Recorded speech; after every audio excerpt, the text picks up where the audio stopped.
Nini ilikuwaje? Mimi huo muda wa kutafuta rekodi sina. Naomba watendaji wa wizara, kila mtu kwanza ukae kwenye kiti chako wene na ufunge mkanda wako vizuri.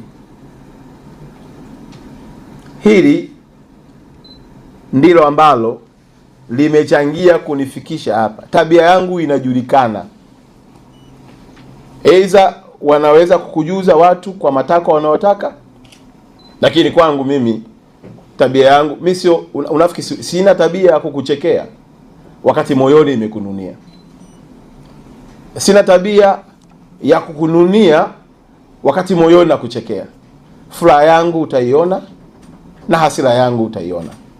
Ninawaomba watendaji wote katika idara zote na taasisi zote, kila mtu akae kwenye kiti chake na aenee.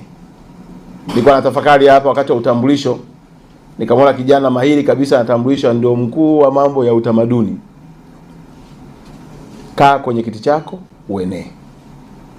Watu wa utamaduni wamebakiza jukumu moja tu la kuomba vibali. Yaani wao kazi yao kwenye mawilaya na mikoa kufuatilia watu kupata vibali.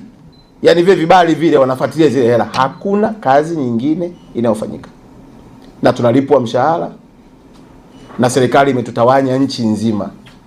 Brother, kaa, funga mkanda wako, ni wakati wa kupaa. Ndugu zangu, kwenye kila idara najua ukienda kwenye michezo, tuna michezo takriban zaidi ya 80,000 kwa dunia nzima ambayo inachanganya mpaka na tamaduni.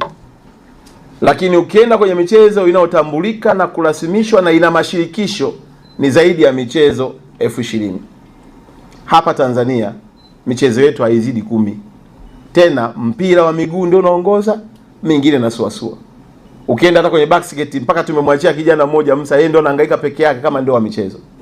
Mtu wa michezo, kaa kwenye kiti yako na uenee. Kwenye habari tuna kazi kubwa, tuna maafisa habari mpaka kwenye wilaya.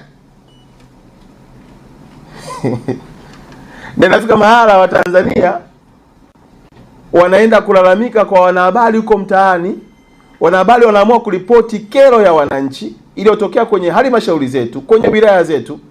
Na inafika kipindi tunawachukia wanahabari wanaoripoti yale ambayo walipaswa kuripoti na maafisa habari tulionao sisi wenyewe. Mkurugenzi na msimamizi na mkuu wa idara, naomba ukae kwenye kiti chako na uenee. Ndivyo ilivyo hivyo kwenye sanaa. Ndivyo ilivyo